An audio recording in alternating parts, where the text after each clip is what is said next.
experience is new. Walang repeat. Napakahirap po sa lahat ng gusto nyo repeat. Halimbawa, nanalo tayo sa dance contest last year, kailangan manalo rin tayo ngayon. Repeat. Yung basketball team natin, nanalo nung isang liga, dapat manalo rin ngayon. Repeat. Ganito ang itsura mo nung last party, so ginagaya mo na, lagi repeat.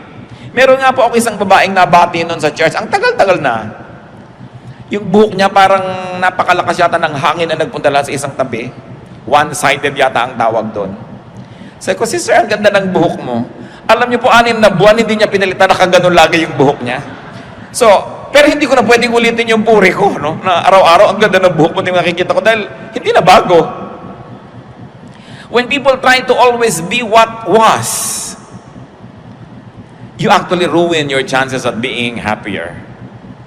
Kaya sabi ng Panginoon sa Luke 5:36, He told them this parable, no one tears a patch with a new garment and sews it on an old one. If he does, he will have torn the new garment and the patch for the new one will not match the old. Siyempre, mayroong ibang original spiritual context.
Yung spirituality talagang pinag-uusapan, pero ang sinasabi lang ng Panginoon, hindi magka-match yung dati at yung ngayon.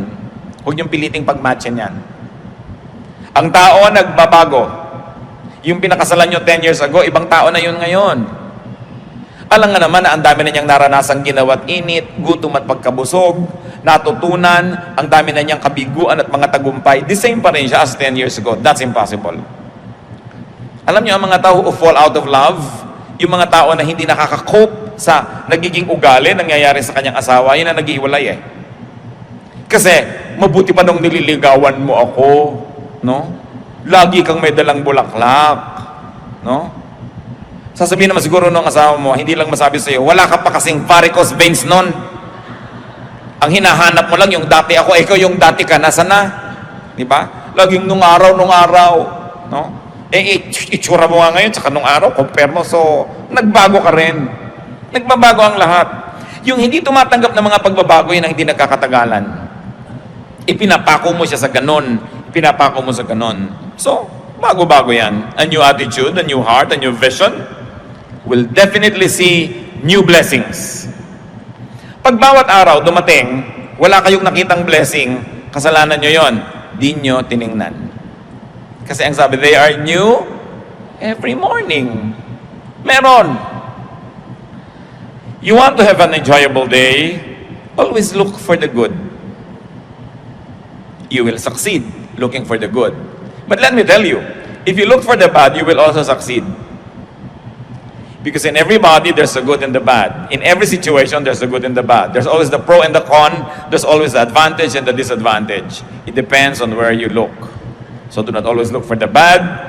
Do not always look for something or someone to complain about. Naranasan ko na po na magbakasyon minsan sa Europa. Sumakay ako sa isang malaking barko mula Sweden going to Finland. Sumasakay pa lang ako, nadidinig ko na yung bunganga ng isang babaeng may edad, may kasama siyang asawa niyang, kasing edad din niya, pobreng lalaki na kinailangan magkaroon ng asawang ganito. Inireklamo na niya lahat. Yung incline noong daan patungo sa barko, yung taas ng hawakan, yung galaw ng tubig, yung lahat. Iniwasan kong makasalamuha ang mag-asawang ito doon sa barko. Lagi naman silang sumusulpot sa harapan ko. And this woman was forever calling the attention of her husband to something wrong. Do you think the man was having fun? No. And do you think the woman was having fun? No. Both of them spent so much money only to look for the bad and the ugly in Europe. In the States, this is not happening. Eh, ba't ka pa lumayas-layas sa States? Di ba? Gusto mo sabihin, wala sa States niyan. No? Dapat tinitingnan mo kung ano yung meron yun na enjoyin mo. Look for the good. James 5:9, don't grumble. Huwag puro rin tampo, galit, arte. Kasi sayang ang oras. Namamasyal kayo ng mahal mo sa buhay sa isang mall, nagtatampo ka ng 2 oras, nung 3rd hour, uuwi na kayo, sayang yung 2 hours. Babalik pa ba yung 2 hours na yon? Hindi na. Eh yung magtampo ng 1 week, 1 month, sayang ang panahon. Alam niyo yung mga tampurista na lagi kasi naman gusto lang yan mapansin, masuyo. Humanap kayo ng ibang paraan para kayo sumaya. Kasi hindi naman lahat ng tao natutuwang manuyo. At paano kung hindi kayo nasuyo? Napakahirap niyan. Minsan inaaway mo yung asawa mo, away ka ng away. Sa sobrang kaaaway mo, ikaw na ngayon yung masama. Ang ending, ikaw nagsosorry. Para ka rin nagtago na walang naghanap sa'yo, lalabas ka rin naman dahil ang hirap-hirap magtago nang walang naghahanap. Di ba? At napakahirap niyang nagtatampong walang nanunuyo. So learn. Kung kayo po ay married, ang asawa nyo hindi pala suyo, ibig sabihin, palitan nyo ang gimmick nyo. Humanap kayo ng ibang trip sa buhay dahil maiinis lang kayo lalo. And you will spoil many days, many weeks, many months in your life which could have been invested in happiness. If you want to be happy, be ready for surprises. Be ready for variations. Meron pa akong kilalang babae, sinurprise ng asawa niya. Ano sila? Yung nagsisika pa lang, nagsisimulang mag-asawa. Umuupa pa lang ng bahay, wala pang kagamit-gamit. Alam niyo po ba na itong pobreng lalaki ay sinikap na mag-uwi ng refrigerator na malaki habang namamalengke yung asawa dahil wala silang ref. Sinikap niyang i-timing lahat yon para maging surprise. Yung talagang surprise. Kasapakat pa niya pati tricycle driver para huwag iuwi agad ang asawa niya at gumawa ng delay kung sakaling hindi pa tapos ang delivery. Nakita niyo na yung pagsisikap ng lalaki. Pagdating na bahay, tadan! Alam niyo sabi ng babae, bibili ka lang pala ng rep, di ka nagtanong, ayaw ka ng kulay na yan. Kung kayo yung lalaki, ano gagawin niyo? Either i-freeze niyo siya, o ihahataw niyo sa kanya yung buong ref. Alam niyo, hindi lang yun ang nangyari. Ibibili siya ng mga damit, biglang, naku, hindi ganyan ang gusto kong cut. Laging may reklamo. Alam niyo ngayon, hindi na siya ibinibili. In fact, hindi na siya inuuwi. Totoo yun. Nagsawa na. Mano ba namang masurpresa ka? Hindi kasi yun ang iyong inaasahan. You know, do not spoil something unexpected. Hindi yun ang inaasahan mo, hindi na yun ang dapat mong ipagbunyi. Meron pa pong isang tao nagregalo ng isang gadget sa isang kaibigan. Ine-expect niya talagang surprise, matutuwa. Ang nabasa sa mukha nung binuksan ng regalo, disappointment. Kasi iba ang ine-expect niya. Huwag kayong expect ng expect. But expect to be surprised. Then you'll be happier. Pag lagi ang inaasahan nyo, may script ang buhay, may specification ang darating na regalo, may script ang sasabihin ng mahal nyo sa buhay, mabibigo kayo lagi. Kung minsan may nag-aaway, hindi naman balak talaga mag-aaway. May sinasabi ka lang, para mapasabi mo lang siya ng gusto mong marinig. Eh, hindi yun ang narinig mo. Nagalit ka na ng totoo, nag-away-away na kayo. Don't always box in yourself. And don't put everything in a box. Be ready to be surprised. Habang nag-uusap po tayong ganito mga kapatid, isip-isipin nyo na mga sarili nyo, gaano karaming beses na ang nagmamahal sa inyo, nalanta, nawala ng gana, nabigo, dahil hindi nyo in-appreciate yung surprise niya. We should be willing to be surprised. The weather is not the same every day. We should be willing to accept variants. Mga iba, pagkakaiba-iba ng mga bagay. Configurations are never the same. Sabi nga sa 1 Corinthians 15:39-41, all flesh is not the same. Men have one kind of flesh, animals another, birds another, and fish another. There are also heavenly bodies and there are earthly bodies, but the splendor of the heavenly bodies is one kind, and the splendor of the earthly bodies is another. The sun is one kind of splendor, the moon another, and the stars another. And stars differ from stars in splendor. So yung mga tao, hindi kino-compare yan. Huwag mong hahanapin kay Juan, ang na kay Pedro, but enjoy ko ano yung na kay Juan, enjoy ko ano yung na kay Pedro. Hindi yung lagi mong pinag-compare. Ganon din po ang mga araw. Each day is new. Each day is different. Each day is unique.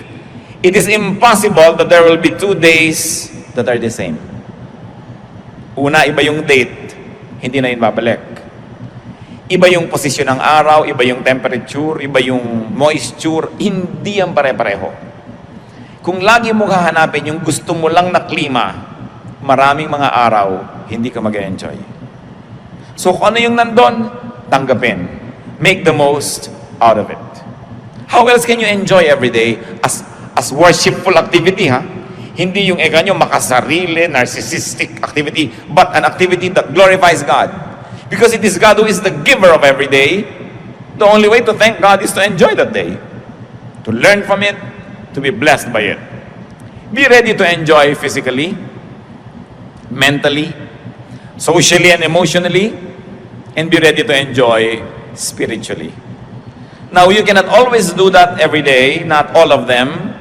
So, nag-iisip ka, may sakit ako ngayon, mabigat ang pakiramdam ko, magrereklamo ba ako sa Diyos? O mag-enjoy naman ako spiritually? Bibitawan ko lahat ng mga ginagawa ko, makikinig lang ako ng mga magagandang kanta, sisikapin kong magbasa ng kaya kong basahin, kung pinapayagan ako ng mata ko na magbasa. Or I will enjoy socially. I will just be in the house and enjoy my housemates because I cannot go out to work. O may mga araw naman na very physical kayo, ganadong-ganado kayo, enjoy it. Hindi naman yung doon ka ngayon pipilit gumawa ng iba. Kasi araw-araw ang ating tipong chemistry, iba eh. Iba-iba ang sitwasyon. So tinitingnan mo, what is this day for? Ecclesiastes 5:19. Moreover, when God gives any man wealth and possessions, and enables him to enjoy them, to accept his lot and be happy in his work, this is a gift of God.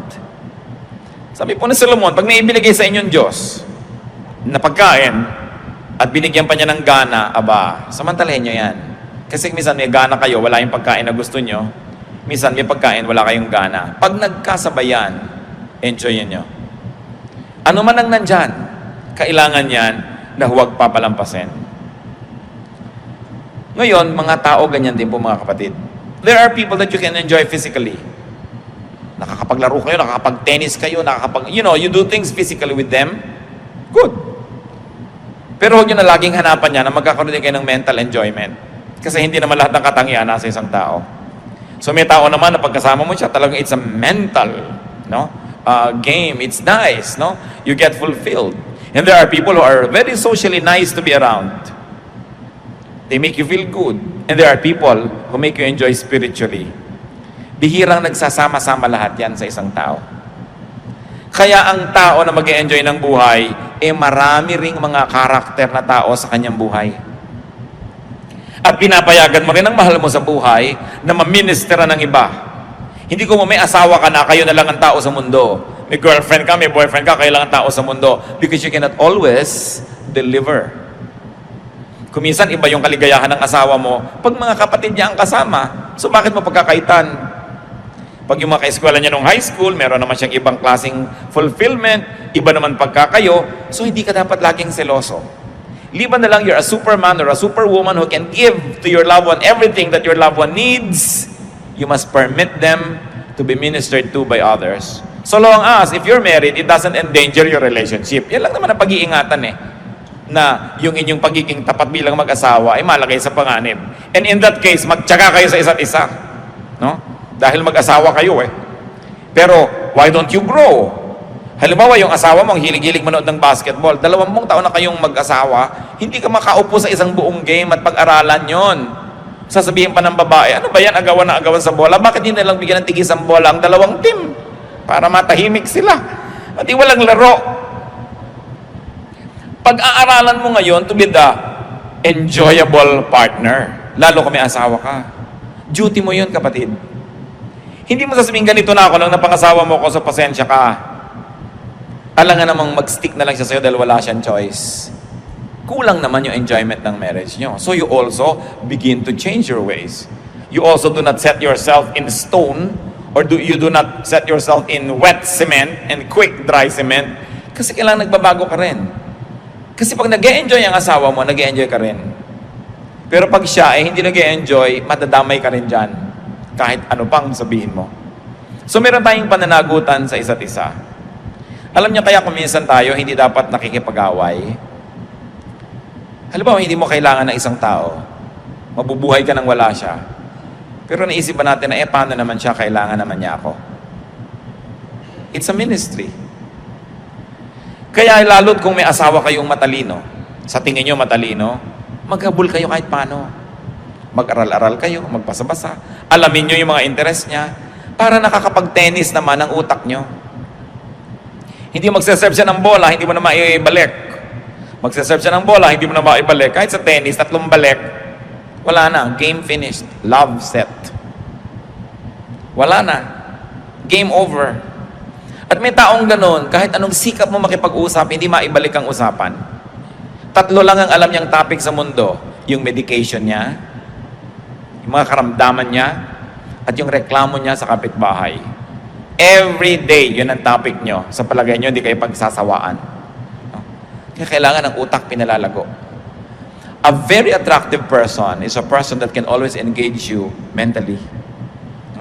Yung ang ganda-gandang kausap, nakakapagpayaman ng isip, nakakalibang, na pag-aaralan yan kung hindi likas. Sapagkat tayo mga taong nilikas sa image ng Diyos, marami tayong kayang gawin. Ecclesiastes 11:8. However many years a man may live, let him enjoy them all. But let him remember the days of darkness, for they will be many. Everything to come is meaningless. So don't put your life on hold just because you are saving, just because you are studying, just because you're preparing for some future glory or accomplishment. Do not put your today on hold. You must also learn how to live to the fullest. Although you are anticipating greater joys or greater fruitfulness in the future, but no day, no week, no month must be ignored. Because it's a gift and it will never return. Be willing and be able to enjoy. Napaka-importante po ang ganitong mga katotohanan. Ang simple-simple, bakit natin pinag-uusapan? Kasi yung maraming simple ang nalilimutan ng tao. Ang mga Kristiyano, alam na alam yung mga doktrina. Anong uri ng mga bautismo, kailan ba darating si Jesus at kung ano-ano pa. Pero yung mga pang-araw-araw na buhay, nalilimutan. If you want to enjoy your everyday, you must learn to forgive the unintentional spoiler. Kung kayo nagda-drive, may papark ka na kayo, biglang may nauna, okay, magalit sa kanya. Gusto niya ring pang-park. No? Minsan nag-aabang ka ng bus, naunahan ka nung iba, huwag kayong magalit. Pare-pareho lang kayong gustong umuwi. No? Yung mga nagda-drive na nauunahan, naiiwan ka, pare-pareho lang kayong nagmamadali para makauwi na o makarating sa pupuntahan. Lagi na meron kang nakakaagaw, pero hindi ka niya kilala, hindi niya inisip nung umalis siya ng bahay, na aagawan ka niya ngayon ng silya o ng linya o whatever. People are sometimes after the same rainbow's end. It's part of life. Don't make it personal. John 13, 6-8. No? An unintentional spoiler, si Peter. He came to Simon Peter, who said to him, Lord, are you going to wash my feet? Jesus replied, do you not realize now what I am doing, but later you will understand? No, said Peter, you shall never wash my feet. Nakita niyo gustong hugasan ng Panginoon lahat yung paa ng mga disciples as a symbolic act. Pero si Peter, nagpapaka-righteous, ayaw niya magmukhang pinaglilingkuran siya ni Jesus, sabi, Lord, no, I will never permit you to do that. He was spoiling a very beautiful example. Buti na lang, hindi nainis sa kanya si Lord. Nung minsan, sabi ni Lord, pupunta ako sa Jerusalem, mamamatay ako doon. Sabi ni Peter, "No, Lord, I will never allow this to happen to you." Anong sabi ni Lord? "Get behind me, Satan. You are not on the side of God, but of men." Why are we talking about these things, brothers and sisters? Because in whatever you do, there will be somebody who will say, "No, I will never let you do it." Meron laging haharang. Meron laging hahadlang sa inyo. Sinasadya man niya o hindi. Alam man niya o hindi ang ginagawa niya. Merong laging ganon. Huwag niyong personalin. Many people are just underinformed or uninformed or totally clueless. Many people can just be ignorant or people are just busy living their lives. People are just busy surviving so they can become your competitor. Hindi yun dapat pinepersonal. Kahit na pareho kayo ng nagugustuhan, pareho kayong umiibig, hindi siya kontrabida sa buhay dahil may karapatan din siyang umibig. Siyempre, paibigin niya yung gusto niyang paibigin, kakompetensya ka, pero huwag ka magagalit, huwag mong pepersonalin. Ikaw man siya, gagawin mo yung ginagawa niya. So napakahalaga meron tayong detachment. That people just have to survive, people have to live, they have to achieve their dreams, they have to earn money, they have to make a living. So may tindahan kami, nagko-compete sa kabila doon, huwag mong personalin. There's always competition everywhere. Ang mga halaman, lagi nagko-compete yan for light. Kaya alam niyo yung mga ibang halaman sa gubat, tuwid na tuwid na tuwid, kaya magandang gawing halige. Kasi nagmamadali yun sa taas para pagdating yun, ikakalat niya yung lahat ng kanyang mga sanga para makuha niya lahat yung araw at wala nang matira doon sa katabi. Kaya ang mga halaman, nakikipag-compete lagi yan for light. Pag nandun yung araw, harapan lahat ng leaves doon. Ano? Pag natakpan ka nung gabi, sorry ka na lang, malaki yung leaves niya. Huwag mong pepersonalin ang buhay. Merong naglalakad ka, natalsikan ka dahil may mga lubak-lubak, umuulan. Hindi naman pinlano ng driver na hahabulin ko ang babaeng itong nakaasul at papatalsikan ko siya ng tubig. Natalsikan ka eh. No? Pero dahil lang doon, sisirain mo yung araw mo, galit na galit ka na, aabangan ko nga ito bukas, hahagis ako ng pako ang kalsada para ma-flat ang gulong niya. Puro evil na yung laman ng utak mo. Sa palagi mo sinong lugi. Kahit masira mo yung kotse niya, lugi ka rin dahil sinira mo na rin yung puso mo. Baka marami kayo ngayong mga kinakainisan, mga galit kayo, may tampo, pero huwag niyong personalin. May karapatan din siyang mabuhay. At gusto lang niya sigurong mabuhay. You want to enjoy every day? Be easy. Dapat ang tao mababaw. Huwag sobrang laliman dahil wala naman lagi magtsatsaga na hukayin kayo. No? Ginto lang, parang hinuhukay-hukay ang kakaila-ilaliman ng lupa. Ngayon kung ikaw lang naman yung nagpapakalalim-lalim, baka walang magtsaga na maghukay sa'yo. Maghanap sa'yo, maghabol sa'yo. Sabi nung mayaman na lalaki sa Luke 12:19, "I'll say to myself, you have plenty of good things laid up for many years. Take life easy, eat, drink, and be merry." At alam nyo na ito isang bad example ng tao. Hindi dahil gusto niya to eat, drink, and be merry. Kasi ang sabi ng Bible, what about tonight, your soul is extracted of you? Sinong makikinabang sa mga ipinundar mo? So ano pa yung tunay na lesson dyan? Huwag kang maghintay ng napakarami pong naipundar bago ka mag-enjoy. Kasi baka matapos mo mag-ipon, namatay ka na, bukas iba ang mamana. Iba ang mag-enjoy. So kaya may naipon ka kay wala, kaya marami kay konti, learn how to enjoy the day. At ang nakakatuwa po, mga kapatid, bawat budget may katapat na nabibili. Nakita nyo, kung hindi totoo yan, bakit yung mga ang liit-liit ng kita, buhay pa rin? In fact, yung mga walang kita, buhay din. Because sabi nga ng isang pelikula, ano ba yan, Jurassic Park, life finds a way. Kaya may kesong ubod ng mahal. Pwede kang gumastos ng 10,000 pesos sa isang pirasong keso, no? Meron din naman na ubod ng mura kasi nipis ng blade. Pag humangin, habol-habol mo ang keso mo. Pero keso pa rin, di ba? May tinapay na ang mahal-mahal, may ang mura-mura, may laman pa sa loob ng nyog. Okay, may laman pampalaman na kulay-pulay, mga lumang tinapay din yun na dinurog at kinulayan. Bawat budget may katapat. Yun ang mga mahilig magpa-food spa, may food spa pa na 20 pesos. No? Hindi ko na lang alam kung sa kaning baboy ibinababad yung paa mo, pero food spa rin. Para ka rin doon yan, nangunguyakoy ka, nakaupo ka sa balde, tapos kumakain ka ng banana kayo, feeling rich ka rin kung marunong ka maglibang sa sarili. Merong spa na 3,000, meron 199, full body massage pa. No? Langis na nga na pinagprituhan ng hasa-hasa ang ilalagay sa'yo, pero langis pa rin yun, dudulas pa rin yung masahe. So may katapat ang lahat. Sabi nga nila, pusali man ay may katapat na langit. So tatanda mo yan, pusali man ang kalagayan mo, may katapat kang langit, marunong ka lang tumingin. Napakahalaga, nag-e-enjoy tayo niyan. So, babaan ang kaligayahan, hindi laging tinatasan. At ang pinakamahirap niyan mentally, alam niyo kung masyado kayong marunong, halos wala na kayong makausap. So paminsan-minsan, magpapanggap ka ring mangmang ka para ka matawa ng malakas. Kasi ang mga mangmang, mas masasaya. Mas malalakas tumawa, yung mabababa ang IQ. Uy, pinigil ang mga tawa. Di ba? Mas tawanan yung mga nonsense ang usapan. Ginagaranti ako sa'yo, hampasan pa, gulungan. Sigurado walang kalatoy-latoy ang pinag-uusapan nito. Pero, masaya. Di ba ang mahalaga at the end of the day, masaya ka. Pero siyempre, binabalance mo rin yan. Pero pinag-uusapan natin, how do you enjoy every day? Adjust ka sa katapat mo. Hindi lagi kang maraming requirements. And be humorous. One thing that I appreciate about God, I don't know if you do, is God's very humorous. Ang dami niyang joke. Kung bukas ang mata mo. Natatandaan nyo yung mga disciples na sabi ng iba, pauwiin nyo na po ang mga tao, oras na ng pagkain, oras de peligro, mahal pa kanin niya mga yan. Sabi ni Lord, di pakanin ninyo. Lord, napakalaking halaga para pakainin lahat. Pauwiin na lang. Di ba?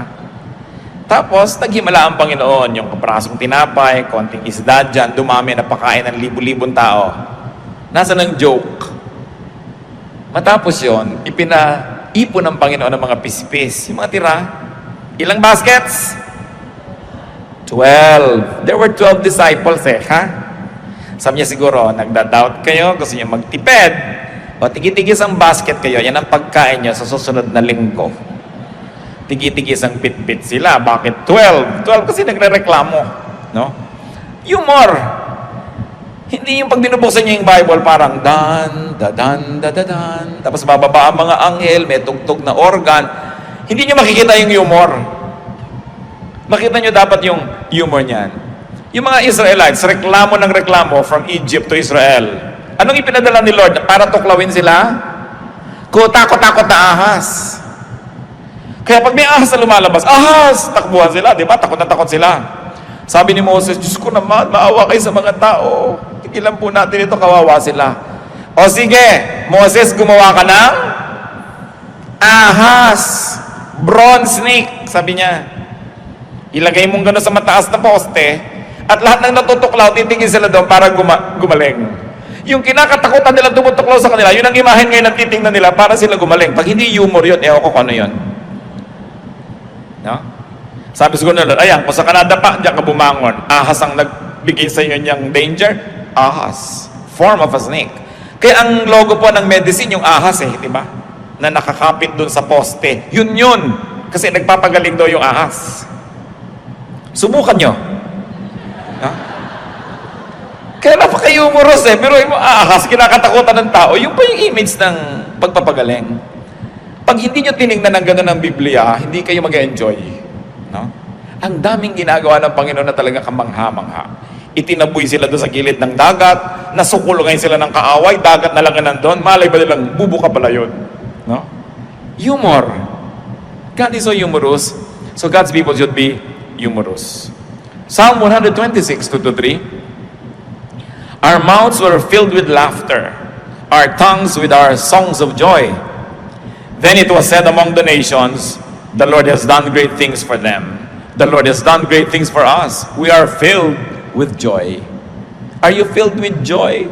Alam niyo po, isang nakakatuwa na mangyari, at salamat na lang sa Pilipinas, maraming ganitong eksena. Yung mga third world drama. Subukan nyo sa mga siksikan na eskinita, sa mga palengke. Kung ang makikita nyo lang, yung baha, yung baho, yung sikip, hindi kayo mag-e-enjoy. No? Pero tignan nyo yung mga nakakatawa, ang dami-dami. Ang dami-daming nakakatawa. Yung mga tao na ang ginagawa nilang mga kapote nila, yung mga plastic. Nakakatawa eh, di ba? Ang galing naman ng mga Pilipino na mamaya pag wala ng balutan ng kanilang mga tinda, yun na ang paglalagyan. Nakakatawa yung natutulog, nakahigang ganyan sa isang tumpok na saging na saba. Kung hindi kayo natatawa doon, ewan ko na sa inyo. Yung ang saya-saya, tas yung ang hirap-hirap niya, nagtitinda lang konting mga tumpok-tumpok ng kalamansi, nagpapamanicure. May manicurista mo, manicure. Ma'am, ano pa po ba? Di ba? Ma'am pa siya. Yung kakatawa. Ang daming ganon. Yung mga nag-aaway ko minsan na mag-asawa, pakinggan mo kung anong pinag-aawayan, matatawa ka. But you've got to have ears that are humorous. Kasi otherwise, maiinis ka. Yung pag matraffic, sira-sira ang kalsada, ang dami nagtitinda. Lahat na ng paninda nandyan na sa highway, no? Makikita mo na lahat, yung may mga helicopter na mga lumilipad, mga boomerang, lahat na tuwalya gusto nyo. Ayoko ng tawas. Tawas, meron ako. Hindi, gusto ko butong patakon. May butong pakuan ako. Kung saan kinukuha ng tao yung paninda niya. Pag hindi pa kayo naaliw dyan, may problema kayo. No? Pati yung mga magkakapit-bahay, minsan mayayamot ka dahil ang lakas-lakas ng tugtog. Pero actually, kung titingnan mo rin, sakyan mo lang, mag-e-enjoy ka rin kasi wala kang gasto sa kuryente, may musika ka. So, tingnan nyo yan. Be humorous. In fact, humor every day. Humor every situation. Pag hindi nangyari yung gusto nyo mangyari, hanapin nyo kung anong nakakatawa.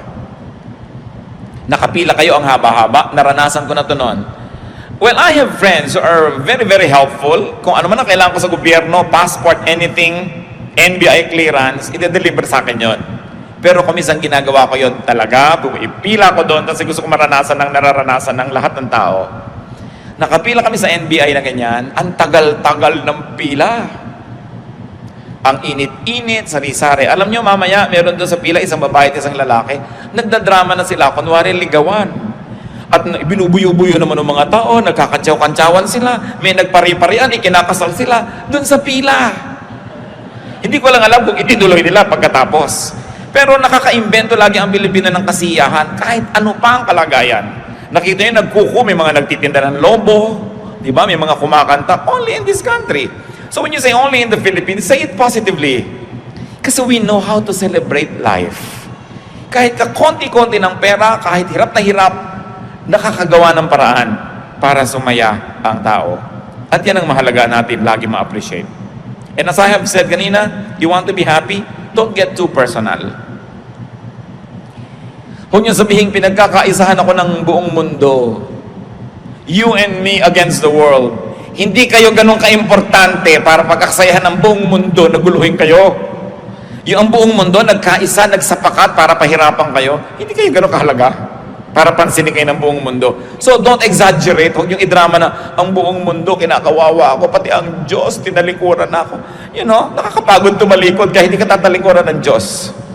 Sabihin, kinalimutan ako ng Diyos. Paano yun? Paano niya gagawin yun? Alam niya ang lahat. Ang hirap-hirap na makalimutan ka niya. Sobrang effort ng Diyos para ka makalimutan. Dahil ang natural, maalala ka niya.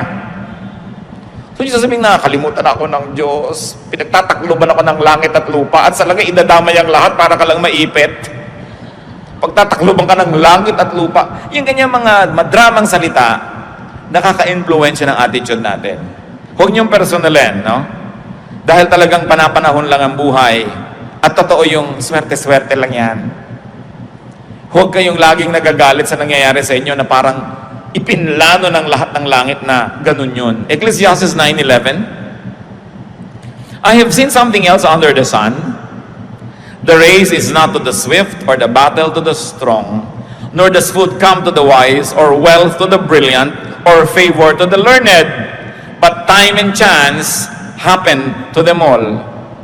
Maraming Christian allergic nyo sa salitang swerte, no? Alam nyo, ang bagong magandang balita, Tagalog version. Alam nyo pa na Tagalog diyang, but time and chance happen to them all? Sabi, talaga lang may dinarat na ng malas. Kung gusto nyo makita sa Biblia, nandun. Dahil yan talagang yan.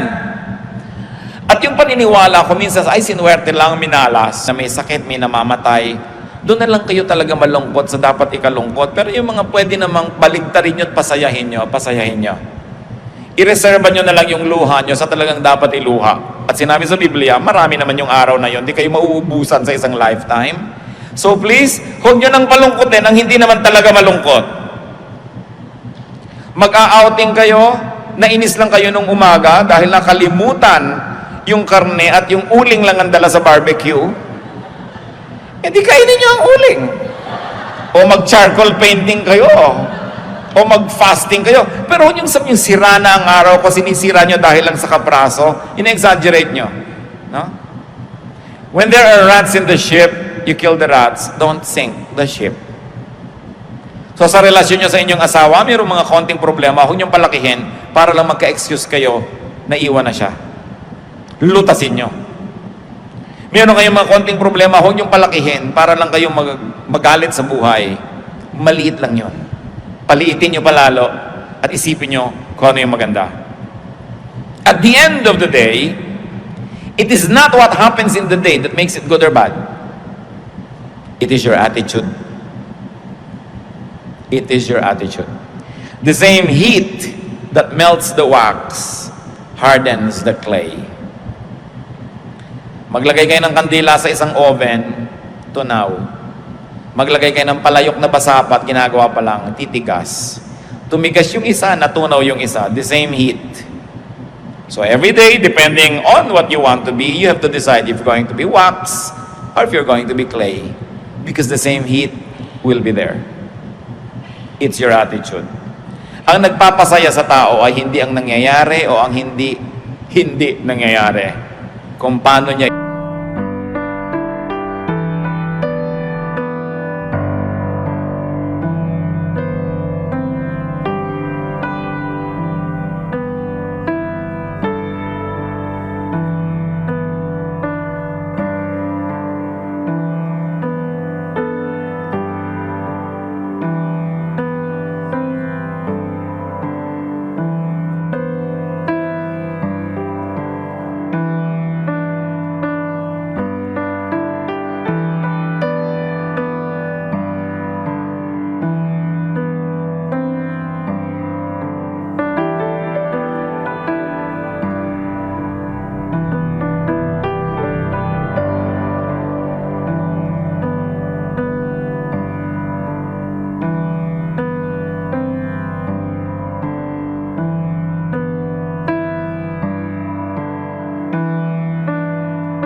nagpasya na magiging malungkot sa buong buhay nyo, lulungkot ang lahat.